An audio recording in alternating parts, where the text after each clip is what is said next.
Cuando pensamos en el ejército romano, imaginamos disciplina férrea, legiones invencibles, estandartes gloriosos y marchas triunfales por el corazón del imperio. Pero hay un aspecto de esa maquinaria bélica que ha sido deliberadamente silenciado. ¿Qué pasaba con los soldados que ya no podían luchar? Aquellos que, heridos en combate, ya no eran útiles. La verdad es más cruel de lo que podrías imaginar.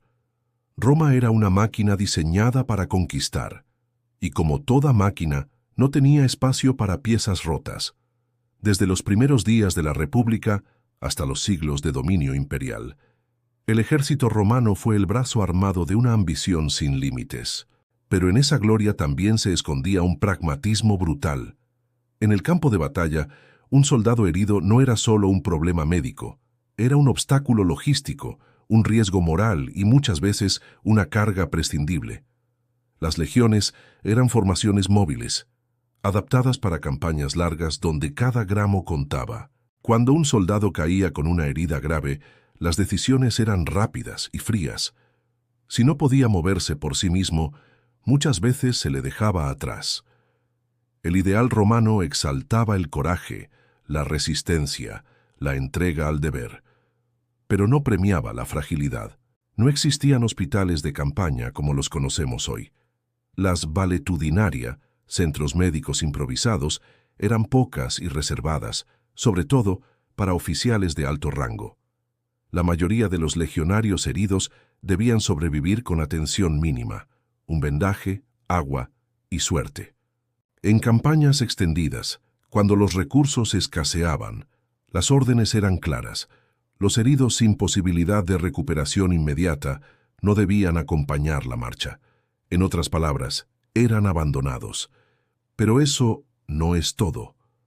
Los manuales militares de la época, como el de Re Militari de Vegetio, hablan abiertamente de la eficiencia del ejército, de cómo evitar pérdidas innecesarias y de mantener la moral. Un soldado moribundo podía afectar la moral de la tropa, hacer dudar al compañero, distraer al centurión. En más de una ocasión, los oficiales encargaban a los lictors, guardianes de la disciplina, que dieran muerte rápida a los más graves, un corte limpio en la garganta, una lanza en el corazón, no por piedad, sino por eficiencia. Incluso hay testimonios de arqueólogos que han encontrado esqueletos en antiguos campos de batalla con marcas de ejecución sistemática. Heridas quirúrgicas, certeras, distintas de las del combate.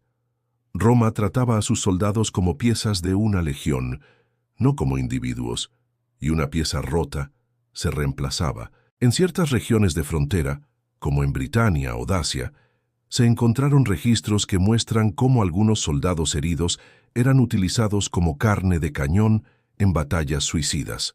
Se les enviaba al frente como distracción, sabiendo que no sobrevivirían, pero que su sacrificio ganaría segundos valiosos. Otros eran usados como entrenadores vivos en las arenas.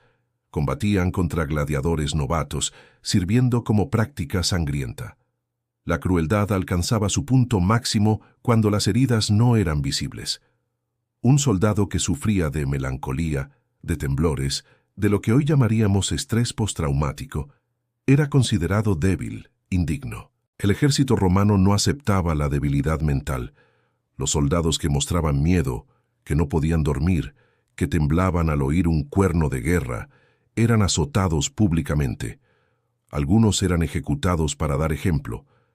La frase «morir con honor» no era un consuelo, era una advertencia. Morir luchando era glorioso, pero vivir roto era imperdonable. Para los pocos que sobrevivían con heridas permanentes, amputaciones, ceguera, deformaciones, el futuro era sombrío. Muchos eran dados de baja sin pensión.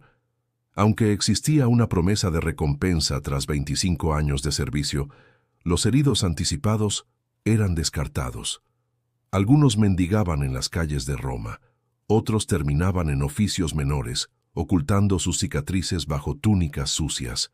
En los subterráneos de Ostia Antica se hallaron tablillas de madera donde antiguos legionarios dejaban mensajes anónimos. Perdí mi brazo por Roma. Roma me olvidó. Algunos intentaron formar asociaciones entre veteranos, pequeñas comunidades de mutilados de guerra, pero la sociedad romana, obsesionada con la estética y la virilidad, los rechazaba.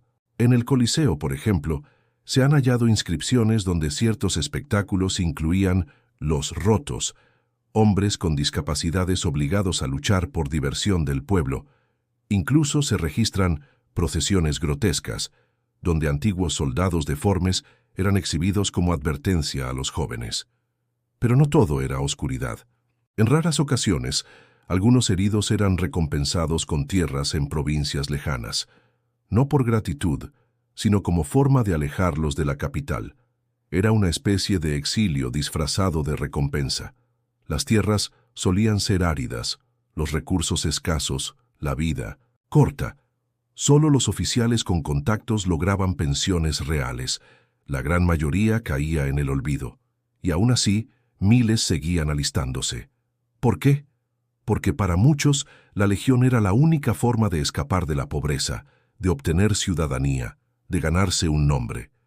Morir por Roma era un ideal, pero vivir después de haber sangrado por ella era otra historia. Hoy los museos están llenos de espadas, armaduras, estatuas de mármol con rostros heroicos, pero no verás esculturas de los soldados rotos. No hay templos para los que no murieron en combate, pero tampoco pudieron volver a casa. La historia oficial los borró. Pero en las ruinas, en las cartas olvidadas, en las tumbas sin nombre, aún hablan, aún gritan. Porque Roma fue grande, sí, pero también cruel. Y su grandeza se construyó, en parte, sobre los huesos de aquellos que ya no podían luchar. En Roma prohibida, honramos su memoria. No la del emperador, no la del general, sino la del soldado sin brazo, del mutilado en la frontera, del herido abandonado bajo el sol de Hispania, porque ellos también fueron Roma, y Roma los negó.